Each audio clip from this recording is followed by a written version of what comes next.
ചിത്തുവേട്ടാ, നമ്മുടെ കല്യാണം ഒരു എടുത്തിയാ ടൈം തോന്നുന്നുണ്ടോ? എന്താ അങ്ങനെ വയ്ക്കാൻ? ഇല്ല, ഇവിടെ ആർക്കും എന്നെ ഇഷ്ടമില്ലാത്ത പോലെ തോന്നുന്നു. എനിക്കിതിന് ഇഷ്ടമാണല്ലോ, അതുപോലെ.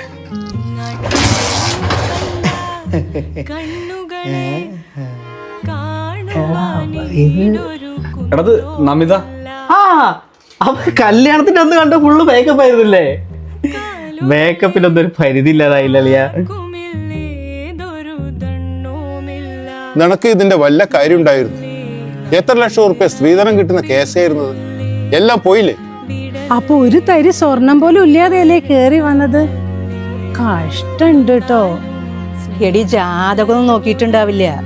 ജാതി ഏതാ തന്നെ അറിയില്ല, എന്നിട്ടല്ലേ ജാതകം.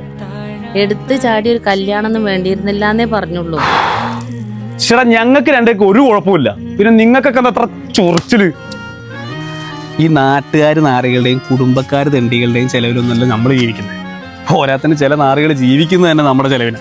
ഹലോ, എങ്ങോട്ടാണ് രാവിലെ തന്നെ പാൽപ്പൊടിയും ചായപ്പൊടിയും കൂടെ? നീ അവിടെ തന്നെ നില്ലണേ, ഞാനിപ്പോ അങ്ങോട്ട് വരാം. അവിടെ തന്നെ നിൽക്കാം.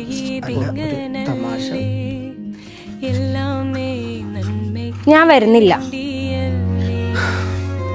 നാലാൾ എന്തെങ്കിലും പറയുമ്പോ തളർന്നു പോകുന്ന ആളല്ലല്ലോ നീ. ഇപ്പൊ എന്താ നിനക്ക് പറ്റി? എനിക്ക് വയ്യ ഈ നാട്ടുകാർക്ക് മൊത്തം മറുപടി കൊടുക്കാൻ. എനിക്കെന്നെ തോന്നുന്നുണ്ട് ചിത്തോണ്ട് ഞാൻ ഓക്കെ അല്ലാന്ന്. നമ്മിതേ, ഈ തെണ്ടികൾ പറയണ കേട്ടിട്ട് വിഷമിക്കുന്ന നമുക്ക് അതിന് നേരം ഉണ്ടാവുള്ളൂ. ജാതി ജാതകം നോക്കാതെ കല്യാണം കഴിച്ചവരെ നമ്മള്. നിനക്ക് എന്നെ ഇഷ്ടമാണ്, എനിക്ക് നിന്നെ ഇഷ്ടമാണ്. നമ്മൾ ജീവിച്ച് കാണിക്കുക.